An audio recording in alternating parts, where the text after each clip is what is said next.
Mia Torres stood at the front of her Millfield High School science class, her pulse thrumming in her ears.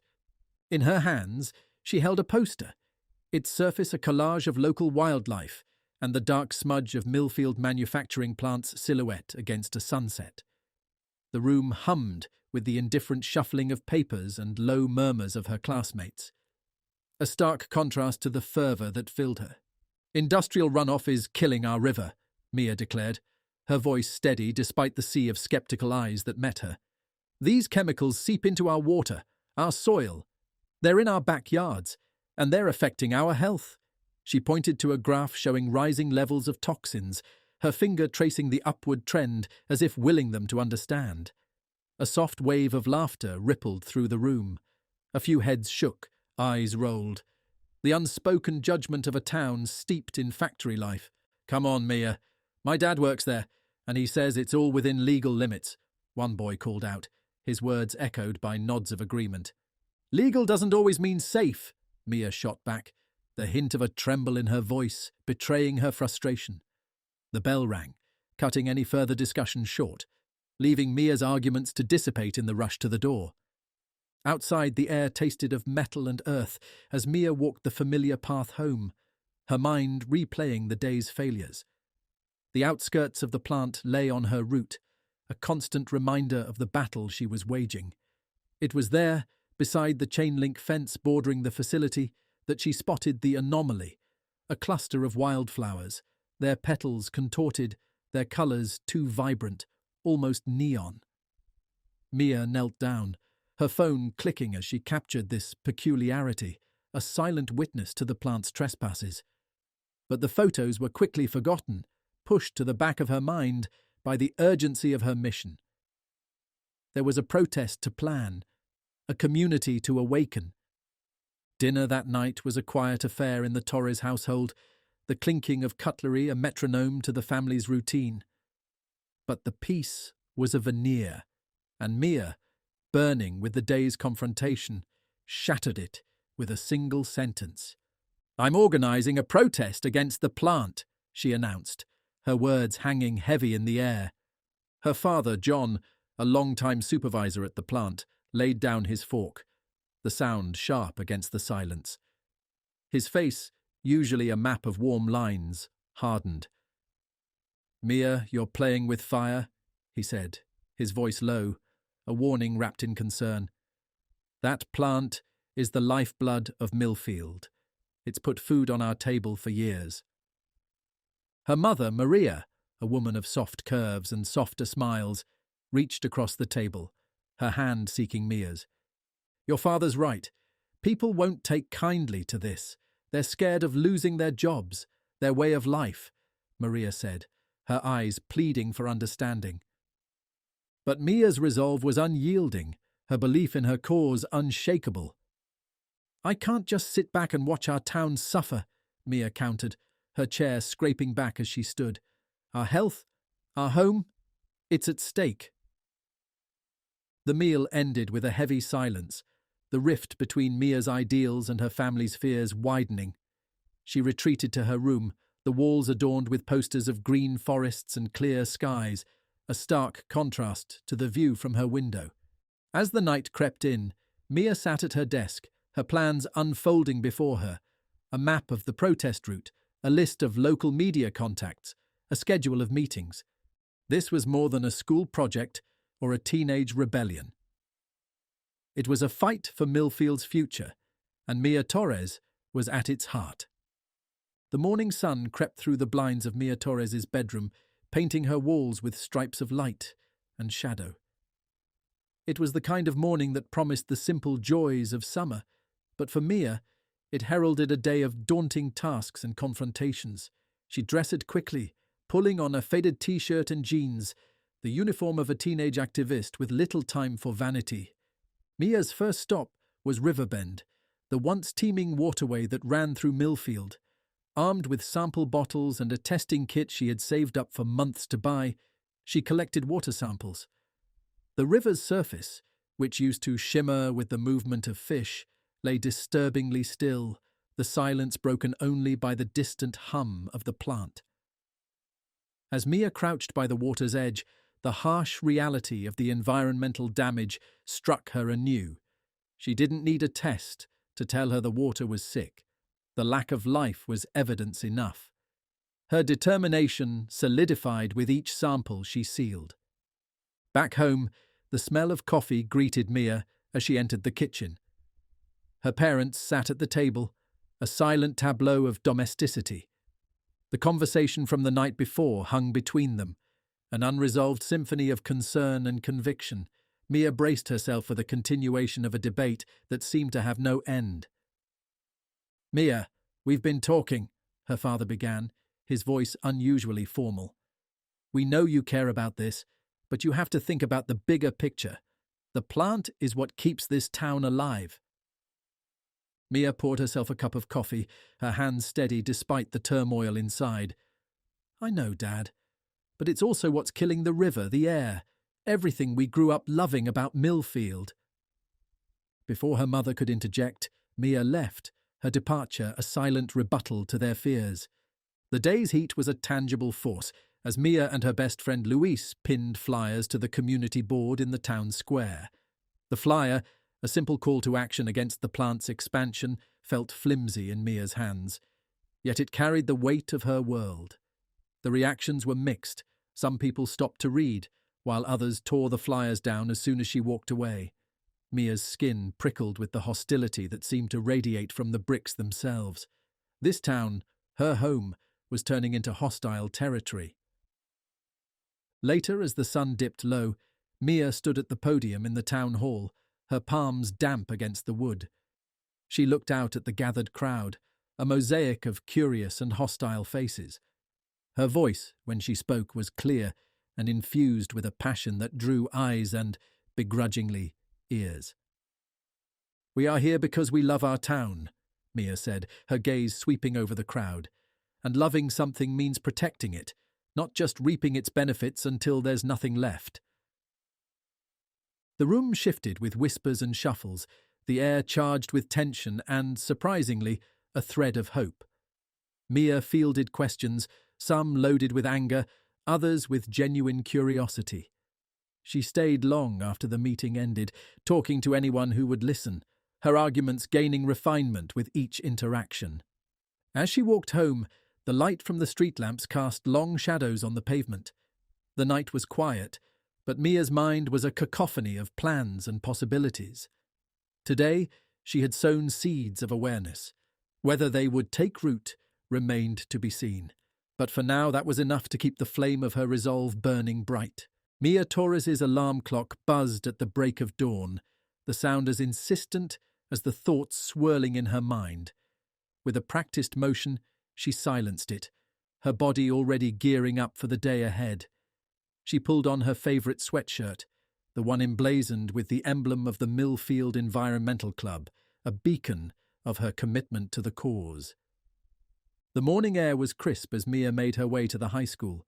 The building was quiet, the hallways empty save for the solitary figure of Mr. Jacobs, her environmental club advisor, who waited by his classroom door, a bastion of support in a sea of indifference.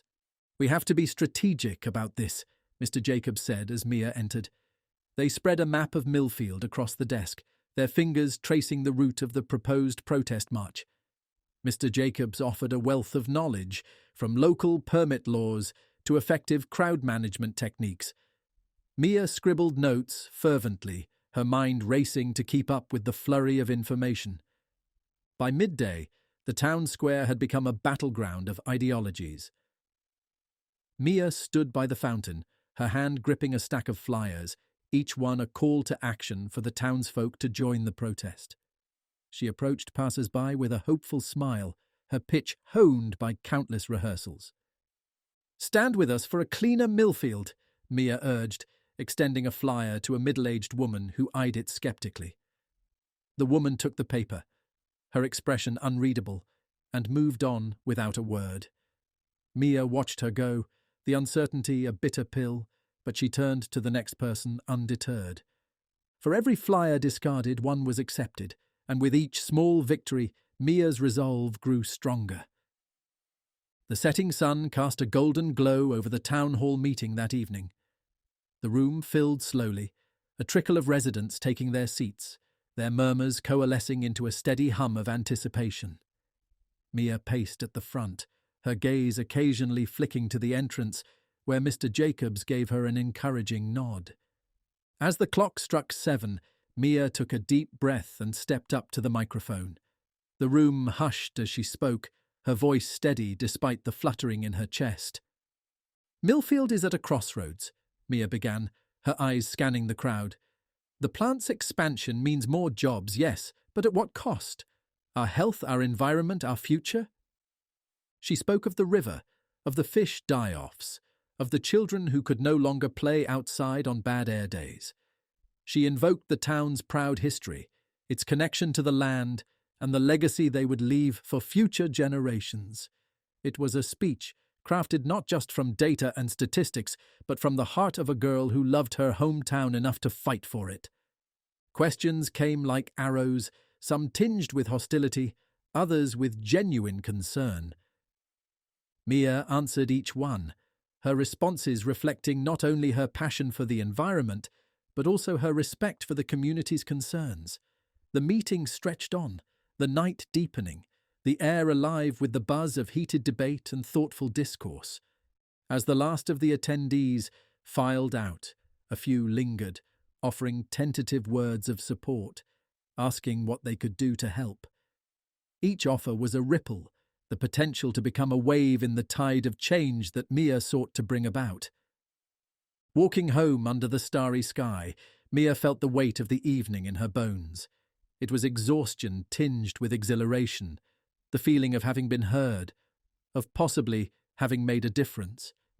The road ahead was long, but for the first time it felt like it might just lead to the future she envisioned for Millfield.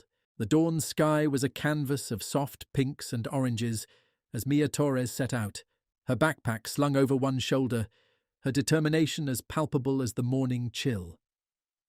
The first tendrils of sunlight crept over the town of Millfield, casting long shadows and illuminating the path ahead, a path that seemed increasingly treacherous with each step she took towards the Millfield manufacturing plant. Today was not about samples or speeches, it was about confrontation, and the weight of it settled on Mia's shoulders like a leaden cloak. The plant's PR team, a sleek machine of suits and smooth talkers, had been busy weaving their narrative, one where Mia Torres was the misguided antagonist in Millfield's story. At the town's diner, Richard Hammond, the plant's spokesperson, was holding court among the early risers, his voice a smooth rumble as he painted pictures of economic growth and stability. Mia overheard him as she passed by, the words troublemaker and uninformed child punctuating the hum of conversation. She felt a flare of anger, but it was quickly doused by the chill of fear. What if his words held more power than hers? The confrontation came sooner than she expected. In the shadow of the plant's towering smokestacks, Mia found herself face to face with Richard Hammond.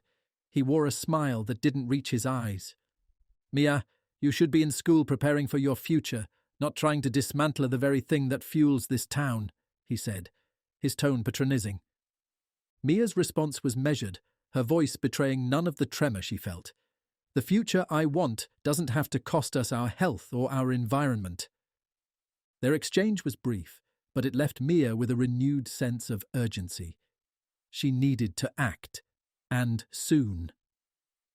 The day's end found Mia at her kitchen table, surrounded by papers and reports, the ammunition for her upcoming battle. Her parents watched from the living room, their expressions a tangled mix of pride and apprehension. The divide between them had grown, not just in ideals, but in understanding. Her father's voice broke the silence. "Mia, this is bigger than us. You're challenging people's livelihoods," John Torres said, his voice a low rumble of contained emotion. Mia looked up, her eyes fierce. "I'm challenging us to do better. For everyone."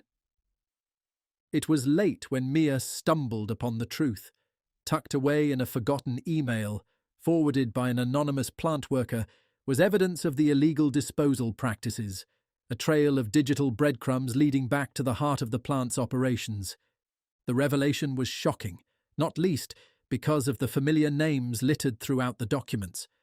Her father, John Torres, was mentioned more than once, implicated in decisions she knew he wouldn't have made knowingly. The information was damning, a heavy weapon in her hands. That night, as Mia lay in bed, the darkness seemed to press in on her from all sides. The plant's looming presence was a spectre over the town, and now she held the key to its undoing. But at what cost? Her family, her father's reputation, the town's economy, they all hung in the balance. As sleep finally claimed her, Mia Torres knew one thing for certain. The next day would change everything.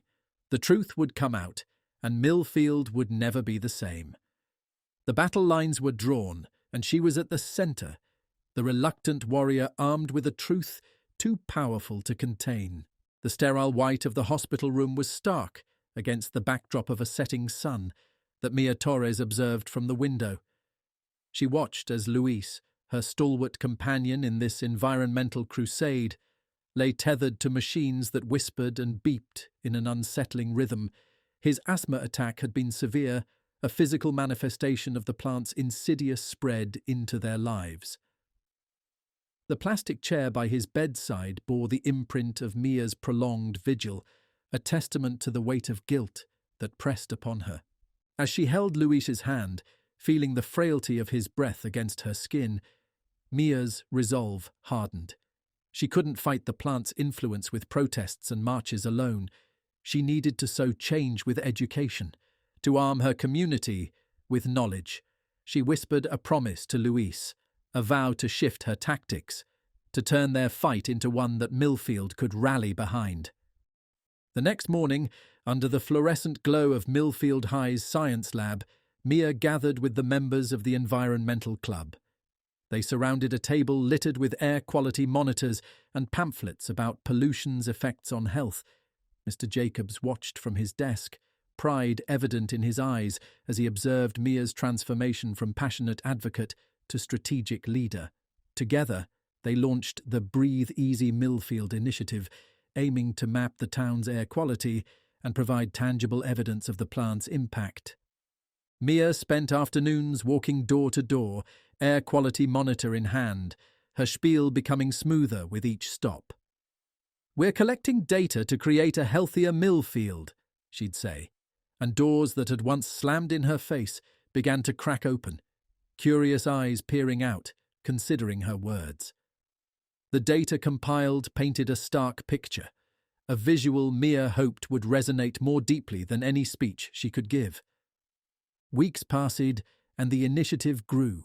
The data collected by Mia and her team was shared at community meetings, on social media, and in the local newspaper, where an investigative piece on the plant's emissions brought the issue into stark relief. The tide was beginning to turn. Mia's evenings were consumed by her new project, a town-wide recycling program. She met with local businesses, charming and cajoling them into sponsoring bins and educational materials. She organized weekend workshops at the library, teaching children how to turn recycled goods into art, their laughter a balm to her weary heart. On a particularly crisp Saturday, Mia stood at the centre of the town square, her voice ringing out as she directed volunteers setting up recycling bins. Passers-by paused to watch, some joining in, their hands making light work of what had once seemed an insurmountable task. The day culminated in a celebration of sorts, an impromptu gathering of volunteers and onlookers, their faces alight with a sense of community and purpose. As Mia looked around, she saw the beginnings of what she had hoped for, a united Millfield, each person taking small steps towards a larger goal. That night, as Mia updated the Breathe Easy Millfield website with fresh data and testimonials from townsfolk, the scope of what they had achieved began to sink in. It was more than numbers and figures. It was the narrative of a town awakening to the reality of its situation and taking action. Luis, now home and on the mend, called to tell her he'd never been prouder. Mia Torres went to bed with a weary body but a light heart. The plant still loomed large, but now it was challenged by something greater, a community armed with knowledge and the will to use it. The battle was far from over, but for the first time victory seemed within reach. The sun had yet to crest the horizon when Mia Torres made her way to the heart of Millfield, the USB drive containing the plant's dark secrets, a heavy presence in her pocket. The air was crisp, the streets deserted, as if the town itself was holding its breath for the revelations to come. At the community centre, Mia met with her core group of supporters, her hands trembling as she inserted the drive into her laptop. The screen flickered to life, revealing a labyrinth of emails and documents that laid bare the Millfield manufacturing plant's transgressions. Among the implicated was her father, John Torres, his name a stark betrayal on the screen. "We need to go public with this," Mia said, her voice a mixture of anger and resolve. Her words hung in the air, a challenge to the silence. The group nodded, their faces set with the gravity of their task. Together they crafted a press release, concise and damning, and sent it to every media outlet they could think of. The day of the protest dawned, a palpable tension in the air. Mia stood in the town square, her gaze sweeping over the thin crowd that had gathered. She had hoped for more, but the faces before her were resolute, a small band of warriors ready to take on Goliath. As they marched, their chants for justice and transparency were met with mixed reactions. Some onlookers turned away, uncomfortable with the truth that was surfacing. Others joined in, swelling their ranks, bolstered by the courage on display. The march ended at the gates of the Millfield manufacturing plant, the fortress of industry now the backdrop for their stand. Mia climbed onto a makeshift stage, her heart pounding as she addressed the crowd, her words broadcasted for all to hear. "Our town has been poisoned, our trust betrayed," Mia declared, the evidence laid out for all to see, the impact of her father's involvement, an unspoken wound in her side. The protest dispersed with the setting sun, a sense of unease settling over the participants. They had done what was right, but the cost was yet to be determined. That evening, Mia sat at her kitchen table, the silence a thick veil between her and her parents. Her mother, Maria, broke it with a trembling voice. "Your father, he didn't know Mia. He was just following orders." Mia looked up, her eyes meeting her father's, seeing the shame and regret etched into his face. In that moment, the complexity of their situation was laid bare, a family caught in the crossfire of Mia's crusade. She retired to her room, the weight of the day's events pressing down upon her. Outside, the town of Millfield lay quiet, the plant's lights twinkling like distant stars, a deceptive facade of tranquility. In the solitude of her room, Mia Torres allowed herself to feel the full burden of her actions. Tomorrow's headlines would shake the town to its core, and there was no turning back. But tonight, there was only the heavy hush of a battle paused and a girl bracing for the storm to come. The morning after the protest, Millfield awoke to a storm of controversy. The local newspaper's front page bore Mia Torres's accusations against the manufacturing plant, the incriminating documents splayed out for the town to see. Amidst the shock and chatter, Mia felt the weight of her actions settle in her chest, a mix of pride and fear. She walked through the town square, her steps slow, her eyes on the ground. The once familiar faces of Millfield now seemed foreign, their gazes a mixture of gratitude, anger, and betrayal. The town was divided. Mia had lit the match, but she couldn't control the blaze. At home, the atmosphere was thick with unsaid words. Her father, John Torres, sat at the kitchen table, a man reduced to silence by the weight of public shame. Mia approached, her heart heavy. "I'm sorry, Dad. I didn't want—" Her voice trailed off, the complexity of their situation rendering her speechless. John looked up, his eyes meeting hers. "I know you did what you thought was right," he said, his voice hoarse. "But I'm not sure where we go from here." The rest of the day passed in a blur for Mia. She fielded calls from reporters and environmental groups, her story gaining traction beyond the borders of Millfield. But as the sun set, the adrenaline faded, leaving behind a trail of exhaustion and doubt. That night, Mia lay in bed, staring at the ceiling, the voices of the town echoing in her head. The protest, the documents, her father's role. Had it been worth it? The doubt was a bitter pill, and she swallowed it, feeling its poison spread. Her phone buzzed, breaking the silence. It was a text from Mr. Jacobs, her mentor and guide through the tumultuous waters of her campaign. "Meet me at the community centre tomorrow. We need to talk." The next day, Mia sat across from Mr. Jacobs, the lines of worry on his face mirroring her own. "You've started something big, Mia," he said, his voice earnest. "But now, you need to lead with more than just passion. You need a plan." Mia nodded, the weight of responsibility settling on her shoulders. The fight was far from over. It had merely evolved. She needed to be more than a whistleblower. She needed to be a leader. The weeks that followed were a testament to Mia's resilience. She organised community forums, inviting experts to discuss the environmental and health impacts of industrial pollution. She reached out to local businesses, encouraging them to adopt greener practices. As she worked, Mia found a new sense of purpose. The betrayal and hurt began to heal, replaced by the satisfaction of tangible progress. Her father even attended some meetings, his presence a silent support that needed no words. Millfield was changing, slowly but surely. The plant was under investigation, and the town was talking about sustainability for the first time. Mia's actions had been a catalyst, but it was the community's response that would determine the future. In her room, surrounded by plans and projects, Mia finally felt a sense of peace. She had faced the darkness, and now she was ready to lead Millfield into the light. The day of Mia's keynote speech at the Millfield Annual Environmental Fair had arrived, a stark contrast to the subdued mornings that had preceded it.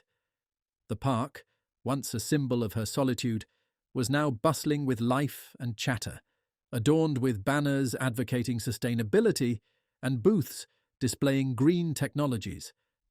Mia stood backstage, her hands damp with anticipation, her heart a symphony of rapid beats. As she stepped up to the podium, Mia scanned the crowd, her eyes locking on familiar faces, her parents wearing expressions of pride, Luis, his earlier struggles with asthma now a driving force behind his own activism, and Mr. Jacobs, his mentorship having guided her to this moment. Mia began her speech, her voice strong and clear, recounting the journey of Millfield from apathy to awareness. She spoke of the challenges, the backlash, the doubts, the personal costs, and the victories, not just her own but those of the entire community. The crowd listened, rapt, as Mia wove the story of a town transformed, a narrative of hope and collective effort. "In the face of adversity, we found our strength," Mia declared, her gaze sweeping over the crowd.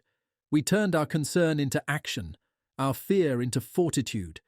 Millfield is not just surviving, it's thriving, with cleaner air, healthier children, and a united community." Applause erupted, a wave of sound that carried the weight of Millfield's journey. Mia's speech was not just a recount of past events. It was a roadmap for the future, a call to continue the work they had begun. After the applause had faded, Mia joined her family. Her father's eyes held a new light, one of respect and understanding. "I was wrong to doubt you, Mia," John Torres said, his voice thick with emotion.